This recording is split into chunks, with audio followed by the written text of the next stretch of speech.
Las Fuerzas Armadas colombianas siempre se han destacado en la región y eso se logra evolucionando con los años y no solo a nivel de tecnología, en lo que no nos quedamos atrás. El tema importante es la formación profesional, su ética, su civilismo. Acompáñenme a un recorrido a través de la historia de la fuerza pública en los últimos 70 años.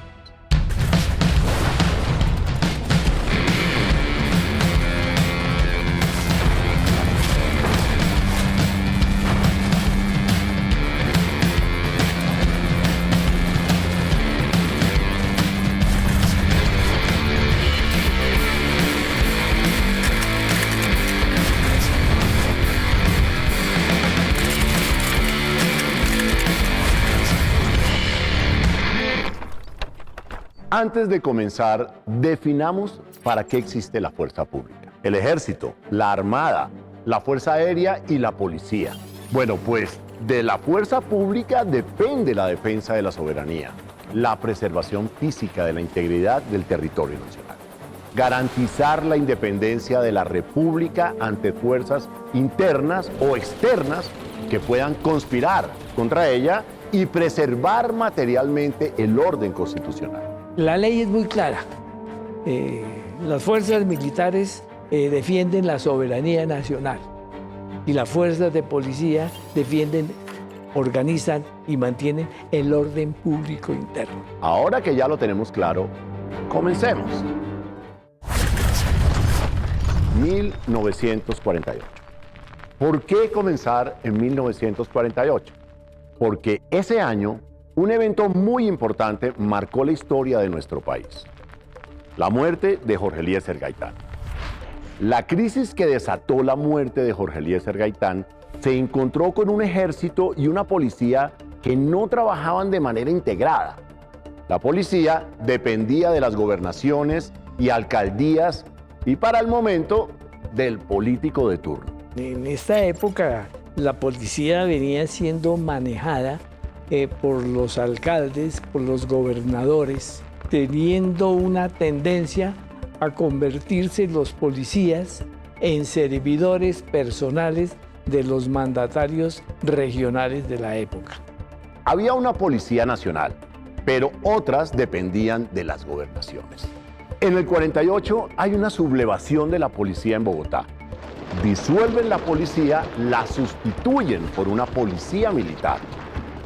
Se ordena que la policía entre a ser parte del Ministerio de la Guerra como cuarta fuerza armada, dándole una organización de cuerpo, dándole una organización responsable y lo más importante, marginando de la vida política, porque pues al pertenecer al Ministerio de la Guerra se convertía en una institución totalmente apolítica. Desde ese momento, las Fuerzas Armadas tomaron un gran protagonismo, en especial el ejército, que comenzó a tener también puestos públicos, alcaldías, gobernaciones, ministros de guerra.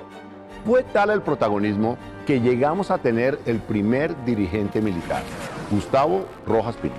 Sube por las circunstancias políticas.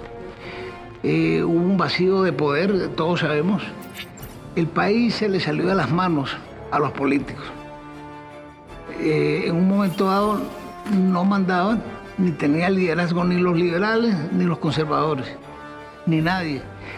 Prácticamente, yo no diría de que, pero se podría decir también de que es un servicio también, ese gobierno de las Fuerzas Armadas, para encauzar al país por los caminos de la democracia. 10 años después, en 1958, con la llegada del Frente Nacional, el discurso de Alberto Lleras Camargo en el Teatro Patria en Bogotá volvió a darle un giro a las Fuerzas Armadas en Colombia cuando las Fuerzas Armadas entran a la política, lo primero que se quebranta es su unidad interna porque se abre la controversia entre sus filas. El mantenerlas apartadas de la deliberación pública no es un capricho de la Constitución, sino una necesidad de su función. Pero, ¿qué quiere decir eso? El carácter no deliberante de las Fuerzas Armadas significa que sus miembros no pueden votar y no pueden tomar partido. Se supone que los militares en todos los países del mundo no son deliberantes. Vivimos apartados de la participación política. Es como el fiel de la balanza, ni para un lado ni para el otro de la política. Somos la garantía de la Constitución. Las fuerzas militares no tienen política partidista y por ese motivo, por esa garantía que somos, no participamos en la política, no somos deliberantes, no opinamos. Es más, los militares colombianos no ejercemos el derecho al voto que la mayoría de los militares en el mundo lo ejercen. Durante los siguientes 20 años, la insurgencia tuvo un crecimiento desbordado en nuestro país. Y es por eso que el 6 de septiembre de 1978, bajo el gobierno de Julio César Turbay, se decretó el Estatuto de Seguridad. Un decreto bastante polémico en el que se endurecieron las sanciones contra las perturbaciones del orden público y la justicia penal militar quedó encargada de conocer los delitos políticos a través de juicios orales. Al interior de las fuerzas fue importante porque determinó una mayor capacidad para ejercer el control, no solo en las áreas de orden público, sino en otros lugares, y entonces se entendió como un fortalecimiento de la acción en contra del desorden público. Con el siguiente gobierno la cosa cambió y comenzó a buscarse el diálogo con los grupos insurgentes que estaban cada vez más extendidos. Los grupos guerrilleros se apropiaron y se adueñaron del narcotráfico. Si bien es cierto, ese narcotráfico surgió de la mano de unos narcotraficantes que empezaron a manejar ese negocio, lo cierto fue que las guerrillas se apropiaron del narcotráfico. La guerrilla de las FARC fue calificada y catalogada, y lo afirmo con total convicción, fue en su momento el mayor cartel de narcotráfico en Colombia y en el mundo. Ahí la ideología se fue para la basura. No hubo ideología que valiera. Se comprometieron en el negocio del narcotráfico y por eso pudieron crecer como grupo armado y por eso se pudieron armar como grupo armado y por eso pudieron pagar toda esa estructura terrorista que armaron y que montaron. Si la función de las Fuerzas Armadas es la preservación física de la integridad del territorio nacional, garantizar la independencia de la República ante fuerzas internas o externas que puedan conspirar contra ella y preservar materialmente el orden constitucional, en los años 80 y 90 la cosa estaba difícil. Los grupos insurgentes, los grupos de autodefensa y el narcotráfico nos llevaron a una de las épocas más violentas de nuestra historia. En el año 1999 llegó el Plan Colombia. Fue un plan entre el gobierno colombiano y el gobierno norteamericano. Y fue un plan total y absolutamente contra el narcotráfico, donde los Estados Unidos pusieron unos medios, unos fondos, y el gobierno de Colombia puso unos medios y unos fondos. Se unió eso en lo que se llamó el Plan Colombia. El Plan Colombia permitió el fortalecimiento de las Fuerzas Armadas, no solo a nivel tecnológico, sino táctico. El Plan Colombia lleva a un refuerzo del espíritu ofensivo del Estado, indudablemente, que sumado al Plan Patriota y a los diferentes planes, a la política del gobierno, llevan o le quiebran primero la voluntad de lucha, le hacen perder la confianza, sobre todo a los cabecillas de la FARC, que ya no es posible la toma del poder por las armas. Entonces eso lo lleva a la mesa de negociación. El Plan Colombia fue determinante para que las Fuerzas Armadas crearan las condiciones y que hubiera un proceso de paz con el grupo insurgente más grande hasta ese momento, las FARC. Para las fuerzas militares significa la victoria, porque desde el primer momento se dijo, y realmente era la misión, que la victoria consistiría en obligar a las FARC a negociar. En el momento que negociaron, pues implicó que se materializó la victoria. 70 años de historia nos hicieron falta para llegar a este momento. Que no se nos olvide todo lo que hemos pasado como país y lo que estos hombres y mujeres han hecho por mantenernos seguros. Que no se nos olvide la historia. Ese es nuestro agradecimiento.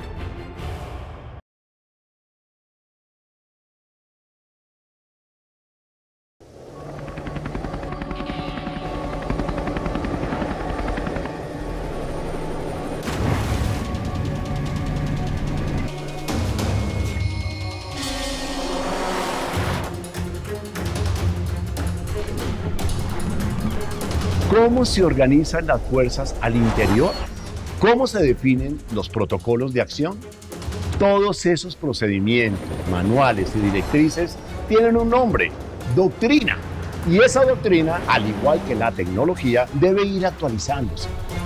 Acompáñenme por un recorrido al interior de nuestras fuerzas y su evolución.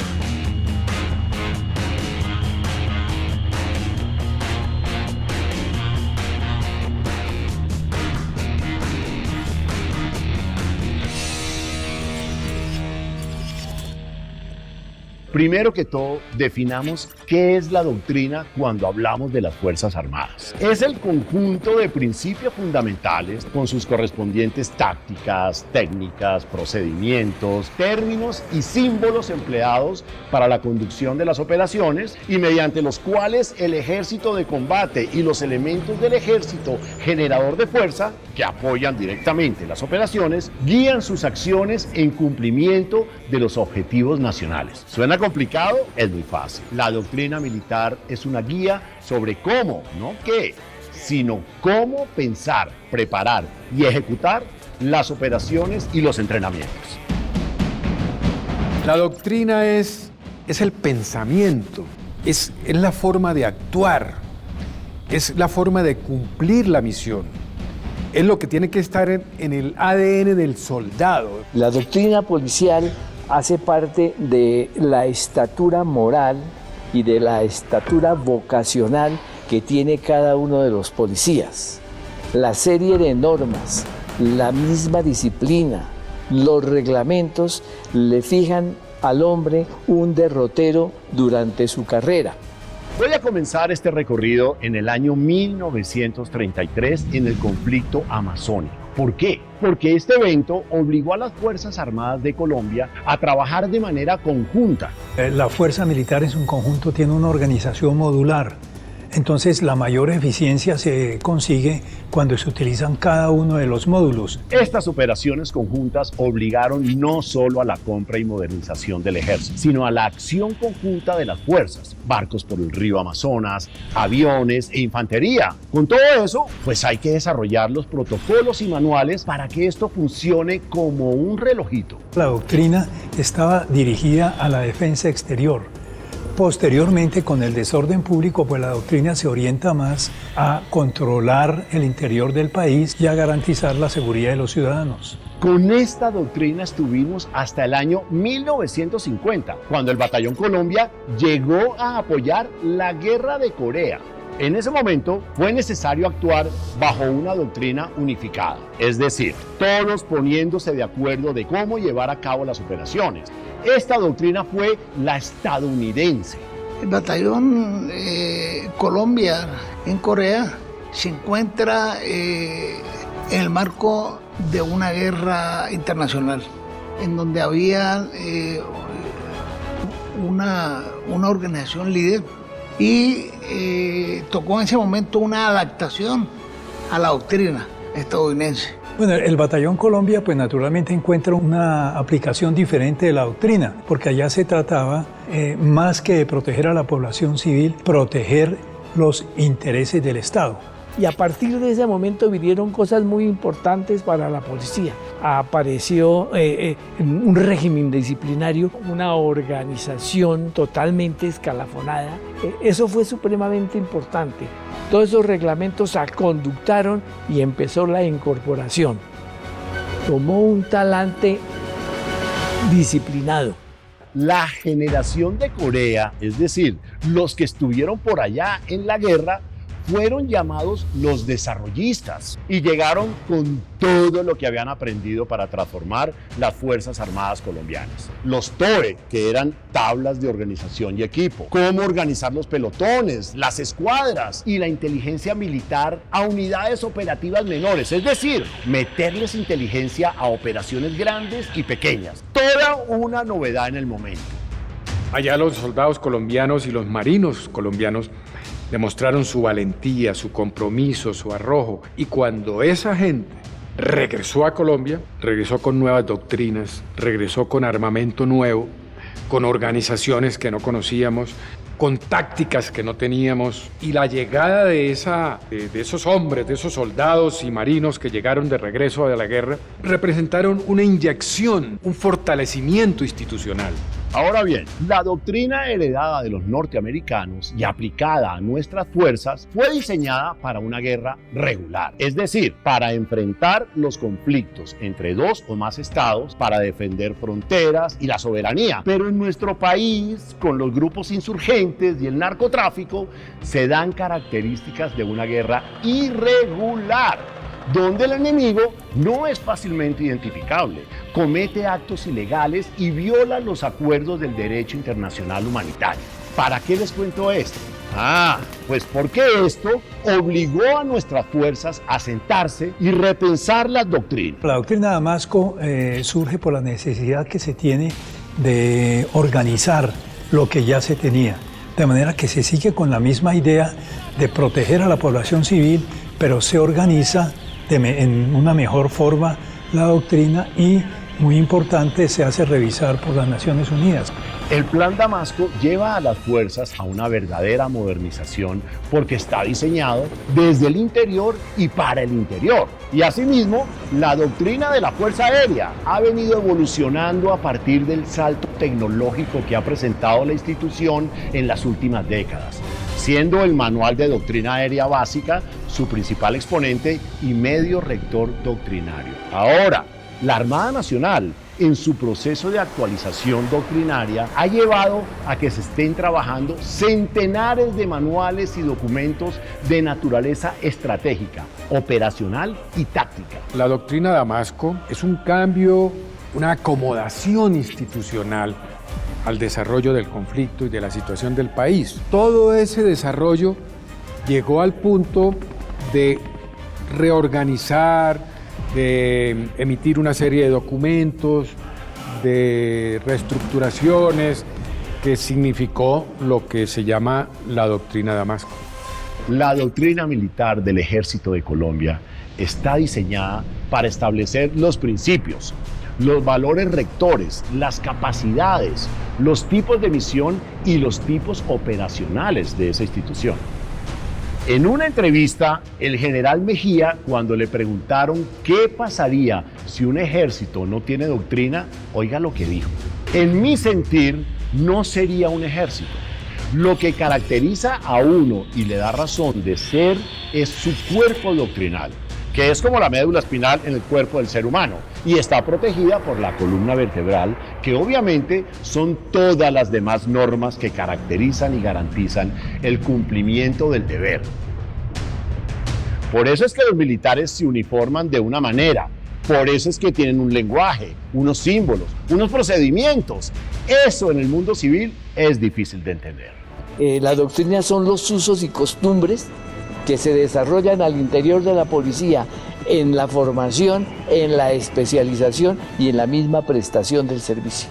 La doctrina es importante porque determina la manera de actuar de la fuerza militar para cumplir con el propósito que ha establecido el elemento político.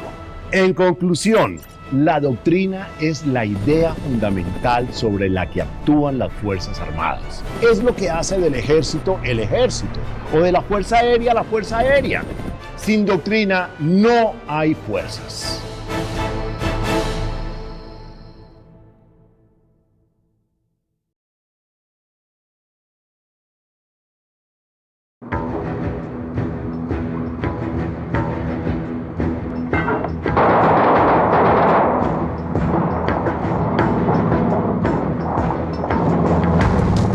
Desde 1958 y hasta el 2018, 261.619 personas en Colombia murieron en hechos violentos y en una clara violación a los derechos humanos. Gran parte de ellos por cuenta de la amenaza insurgente, que, haciendo uso de medios y métodos violentos, pretendía usurpar la función del Estado. Este es un vistazo a esos patrones sistemáticos de violencia que han generado una grave crisis humanitaria en nuestro país. Acompáñenme.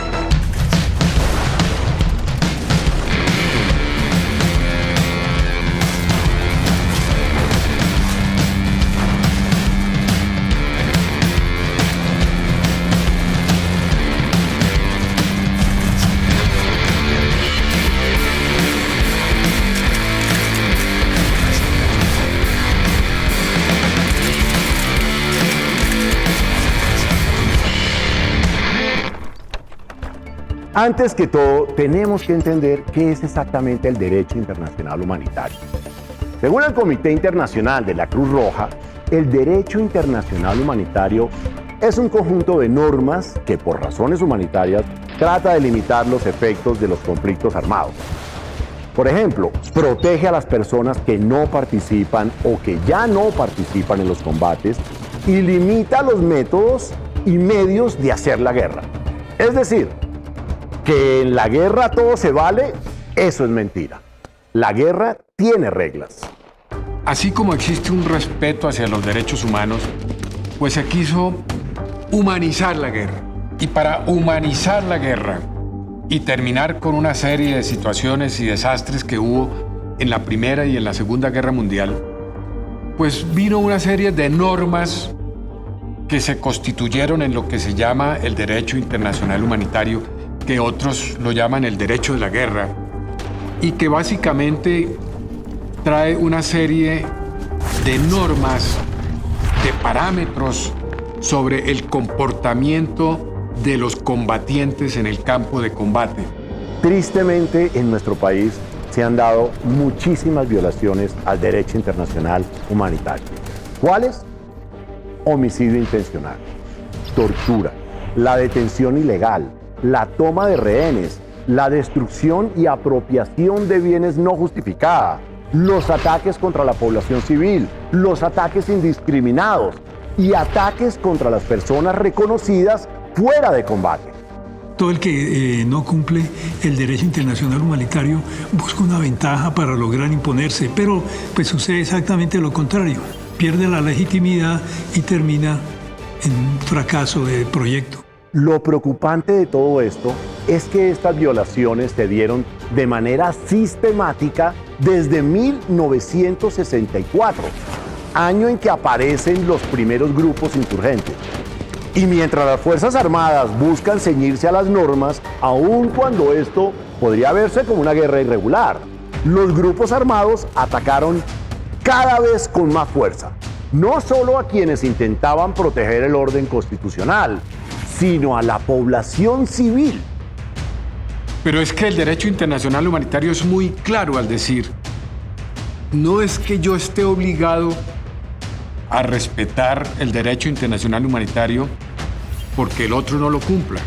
No, las fuerzas oficiales del Estado están obligadas a cumplir el derecho internacional humanitario. Así el contrincante, así el adversario o enemigo, como se quiera llamar, que yo tengo al frente no lo cumpla, como pasó en el conflicto colombiano.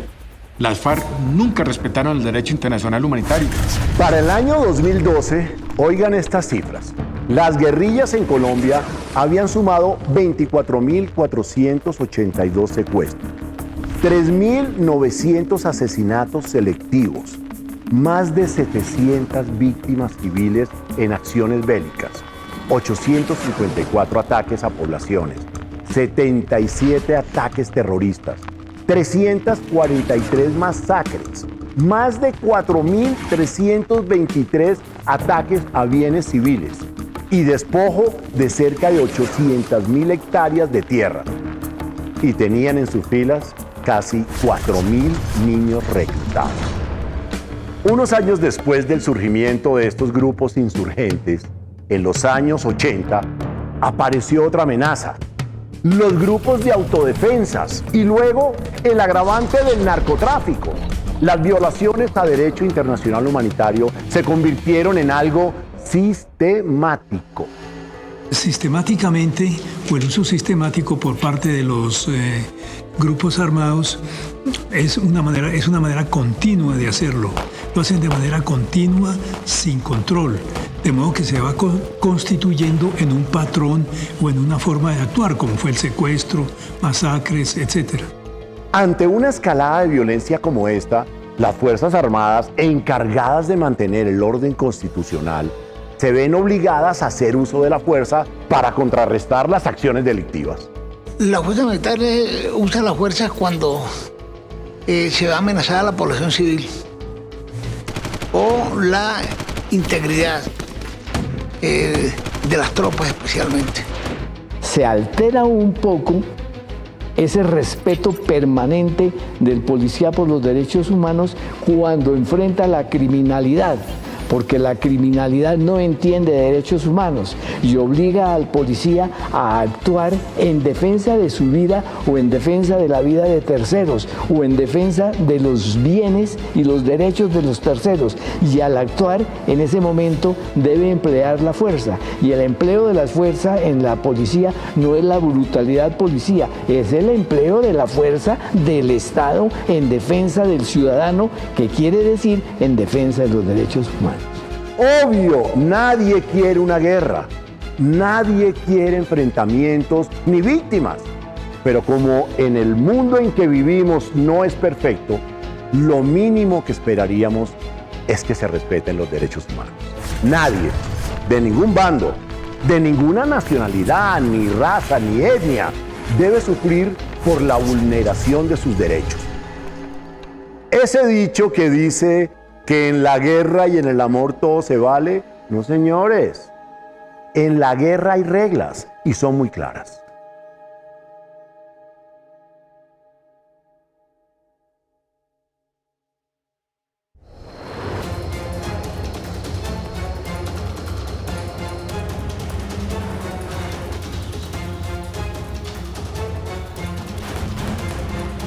Durante 50 años, Colombia vivió una escalada insurgente que trajo consecuencias sociales y económicas con constantes infracciones al derecho internacional humanitario.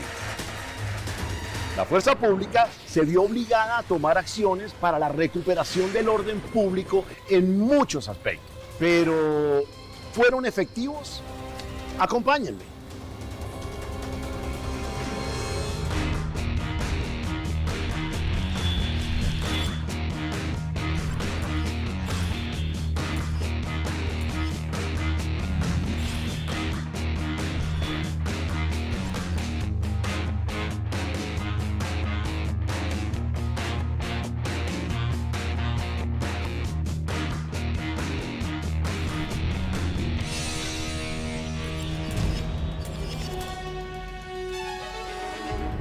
En una confrontación tan irregular como la que ha tenido que enfrentar la fuerza pública durante las últimas décadas, uno como ciudadano común se pregunta, ¿cómo sabemos si todo el esfuerzo y sacrificio de las Fuerzas Armadas está siendo efectivo?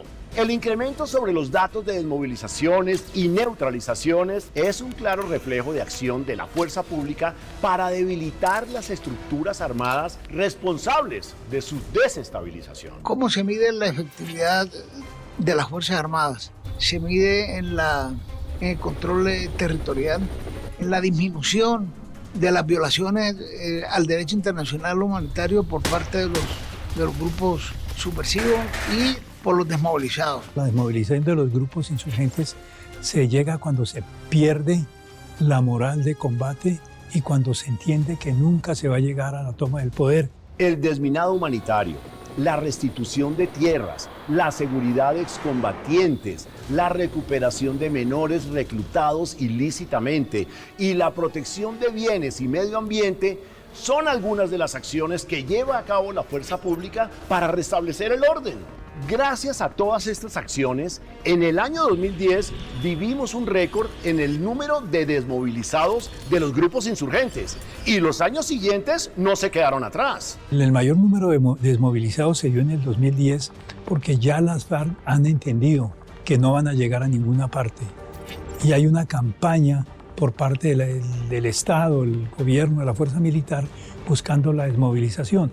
Pues se debió primero a la derrota militar en el campo de combate. No hay duda de ninguna clase. Entre el año 2010 y el año 2021, un total de 9.570 hombres y mujeres dejaron las armas y se desmovilizaron en Colombia. Entonces, yo me pregunto, ¿de qué organizaciones insurgentes se desmovilizaron?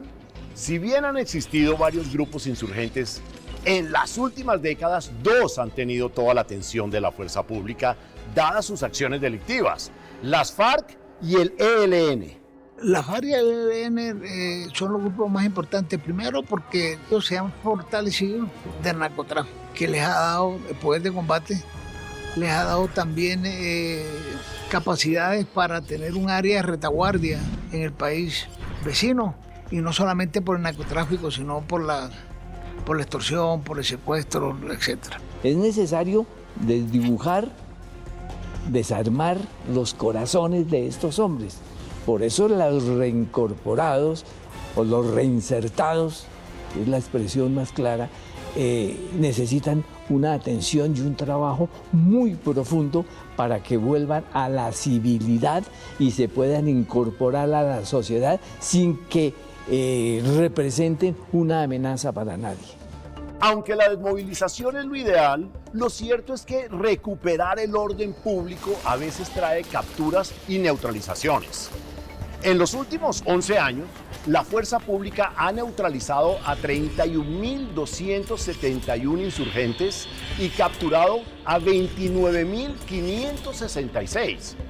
Gracias al fortalecimiento de las fuerzas y los procesos de paz, la cifra es cada vez menor. La diferencia entre la neutralización y la captura está en el propósito. El propósito de la fuerza militar es capturar, por varias razones. Por una razón práctica, porque el que capturan pues da información, y por una razón moral, porque pues es preferible, esos son también colombianos y es mejor que regresen, si es del caso vayan a la cárcel y vuelvan a su hogar. Las capturas son muy importantes porque cuando el policía captura o la institución captura, está mostrando resultados. Y cuando la ciudadanía ve los resultados, se da cuenta de la eficiencia de la institución. Y esa eficiencia se genera en sensación de seguridad y de tranquilidad. Eso es lo más importante. Lo ideal es una captura. Pero la neutralización es cuando ya no hay más nada que hacer, sino ya en un combate cerrado. El producto de esa confrontación es un muerto, una baja, que se surten no solamente por parte de los grupos narcoterroristas, sino también por parte nuestra. Pero especialmente es producto de del choque en el campo de combate. Lo ideal sería que nuestra fuerza pública se dedicara solamente a cuidar nuestra soberanía y apoyar a la población civil en proyectos sociales.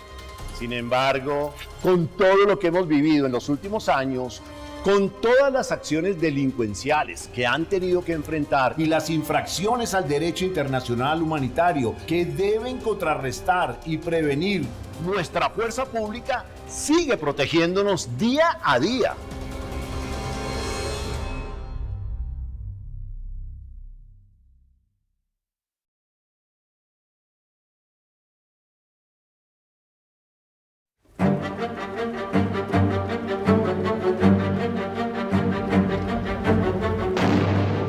Entre 1964 y 2019, la cifra de militares víctimas de las acciones delictivas ascienden a 348.543 miembros de las fuerzas militares y 67.568 de la policía. Por años, mientras intentaban restablecer el orden público, las Fuerzas Armadas han sido víctimas de toda clase de violaciones a sus derechos.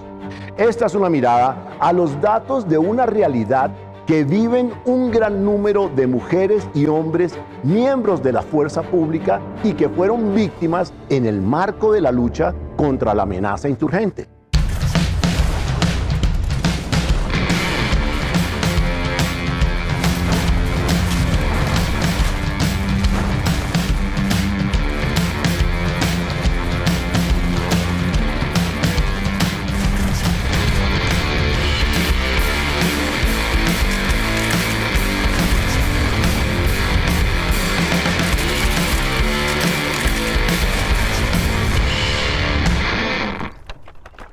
La Organización de Naciones Unidas, ONU, definió la víctima como cualquier persona, tanto individual como colectivo de estas, que haya sufrido daños, lesiones físicas o mentales, sufrimiento emocional, pérdida financiera o menoscabo sustancial de sus derechos fundamentales, como consecuencia de acciones violatorias de las legislaciones penales de los Estados miembros de la organización.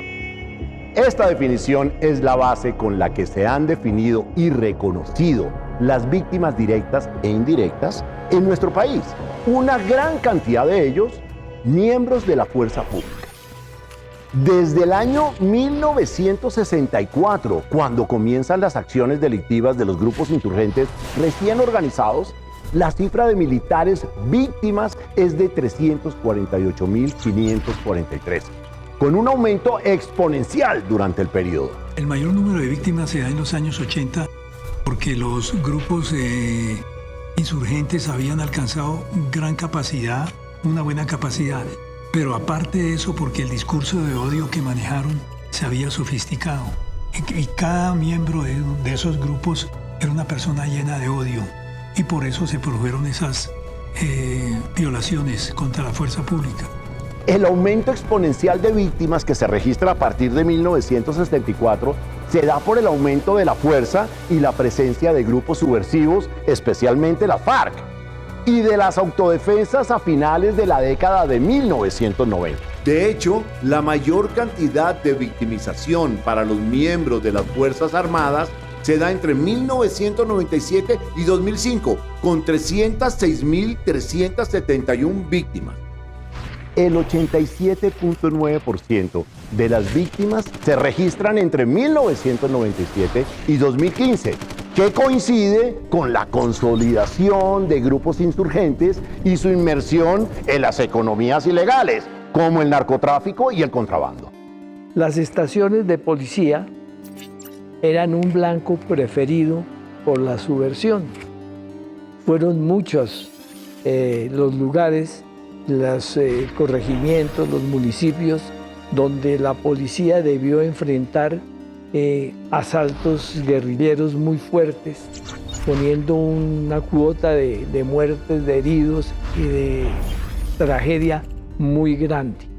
En los años 90, a finales de los años 90, realmente vino una escalada donde las consecuencias en el campo de combate afectó sensiblemente a las fuerzas militares y a la policía. Eso se debió a la evolución del conflicto, al crecimiento de la organización guerrillera, al proceso del Caguán, que fueron más o menos 4 años concentrados en una extensión importante del territorio colombiano, donde no podía entrar ni el ejército ni la policía, donde ellos se dedicaron a crecer, a organizarse, a comprometerse aún más en el narcotráfico, a comprar armamento, a crecer y a fortalecerse. Ninguna de las fuerzas se libró de ser víctima de la violencia, en todas sus formas. Sin embargo, el Ejército Nacional siempre llevó la peor parte. Entre el 85 y el 88% de las víctimas pertenecen a esta fuerza. El ejército es el que más víctimas tiene porque naturalmente es el que tiene más efectivos y el que está en tierra y está desplegado a lo largo y ancho de Colombia. Por ese motivo, pues es más fácil atacarlo. El homicidio, el secuestro, el desplazamiento son los hechos victimizantes más comunes, pero tristemente no son los únicos. Los miembros del ejército son víctimas de varios, elementos y circunstancias. Circunstancias, el hecho de estar aislados, no poder recibir apoyo de manera inmediata. Y hechos, pues las minas, los secuestros, los asesinatos, fusilamientos y otros similares. Cualquier hecho violento que deje víctimas afecta no solo a esa persona, afecta a su familia, su comunidad. Cada víctima es una fisura en el tejido social. Cada víctima debería dolernos a todos.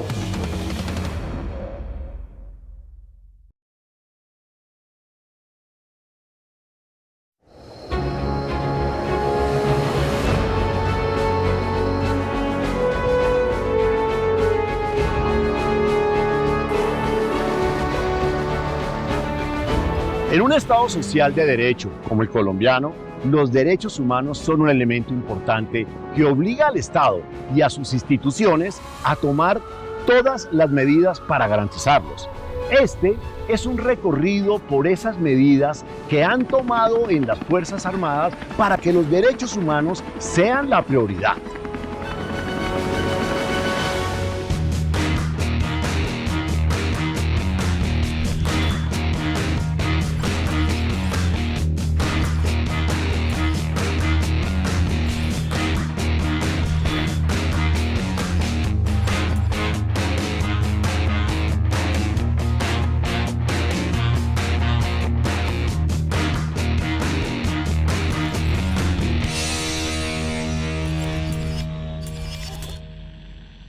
Con la amenaza insurgente que ha vivido nuestro país desde los años 70 y con una marcada escalada violenta en los años 90, el tema de derechos humanos es protagonista a la hora de tomar decisiones en materia de seguridad y de defensa.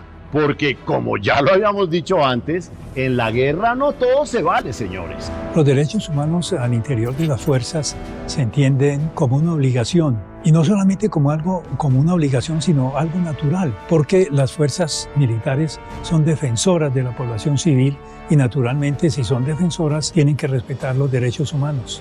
La policía en su función, en su formación y en su objetivo, tácitamente desde su fundación trae a cuestas la defensa de los derechos humanos. Si el compromiso de una institución militar en cualquier país del mundo es la defensa del sistema y es la defensa de la sociedad, del pueblo, pues ¿cómo no vamos a respetar al pueblo que estamos defendiendo? Tiene que estar en el cerebro de nuestros hombres que para ganar la guerra en un conflicto interno tiene que tenerse la aceptación, el respaldo, el cariño, el amor del pueblo por sus instituciones. En un país como Colombia, que vivió una amenaza insurgente con características de guerra irregular y una violación sistemática al derecho internacional humanitario, las políticas de derechos humanos no solo hay que cumplirlas, sino que hay que tomar acciones de prevención y atención cuando son vulnerados. Además de cumplir, hay que ver cómo atender a las víctimas cuando otros autores incumplen. Estas violaciones por los autores del conflicto pues se contrarrestan a través de la aplicación de mecanismos jurídicos fundamentados en la Constitución, en las leyes y también en una acción justa y razonable de las fuerzas militares. Con la escalada de violencia por cuenta de los grupos insurgentes, las autodefensas y el narcotráfico desde el final de los años 80 y la década de los 90, se generó toda una política con respecto a los derechos humanos que ha venido evolucionando. En 1994, el Ministerio de Defensa reestructura y fortalece la Oficina de Derechos Humanos y crea oficinas encargadas del tema en las Fuerzas Armadas. La directiva del 94 tuvo una parte importante que fue el establecimiento o el restablecimiento y fortalecimiento de las oficinas de derechos humanos, del estudio de los derechos humanos y de la aplicación práctica a través de algo que se llamó la pista de derechos humanos, que permitía practicar en el campo real las diferentes normas de los derechos humanos. Que se expandió, o sea, se obtuvo más capacidad para la implementación de los derechos humanos, especialmente desde el punto de vista educativo, ya que la cobertura se amplió. En el deber ser del policía está la impronta de los derechos humanos rotulados anteriormente en la defensa de la vida, honra y bienes de los ciudadanos. Desde el 29 de noviembre de 1996 hace presencia la Oficina del Alto Comisionado de las Naciones Unidas para los Derechos Humanos. Y desde ese momento, la situación de derechos humanos en Colombia ha sido objeto de observación y evaluación permanente por parte de ese organismo. Esto no se queda en la teoría. Se ha demostrado la incorporación de la política a nivel operacional y táctico. A hoy, no existe tolerancia frente a la violación de derechos humanos. Todo desarrollo de las operaciones se diseña bajo el marco de los derechos humanos y el derecho internacional humanitario. Ha sido evolutiva hasta tal punto de que las fuerzas en este momento tienen cero tolerancia de violación de derechos humanos. Así, de esa manera, es que nosotros cumplimos la misión. En el año 2008, casi 50 años después de que comenzara la amenaza insurgente en nuestro país, el ministro de Defensa expidió la Política Integral de Derechos Humanos y Derecho Internacional Humanitario del Ministerio de Defensa. ¿Esto qué quiere decir? Que debían ponerse en marcha el fortalecimiento de la instrucción y optimizar los instrumentos con que contaba la fuerza pública. Esto para garantizar el cumplimiento de sus deberes y obligaciones con pleno respeto y acatamiento de los derechos humanos y derecho internacional humanitario. El respeto por la población civil, el respeto por todo lo que conforma la sociedad, el pueblo. Y eso fue lo que se le inculcó a nuestros soldados. Eso hizo parte de la doctrina, eso hizo parte del comportamiento de la institución como parte de su doctrina. El respeto al derecho internacional humanitario como las leyes de la guerra, y el respeto a los derechos humanos como el respeto a la sociedad, al ciudadano común y corriente, y más cuando se trataba de nuestro pueblo, porque para ganar esta guerra en un conflicto interno hay que ganarse la mente y el corazón de los ciudadanos. El Ministerio de Defensa Nacional y cada una de las fuerzas militares y policía no han sido ajenos a las políticas de derechos humanos. Así lo demuestra la evolución de sus políticas y las directrices en momentos de tomar acción. Porque es parte de su esencia, las Fuerzas Armadas están para proteger y garantizar los derechos humanos.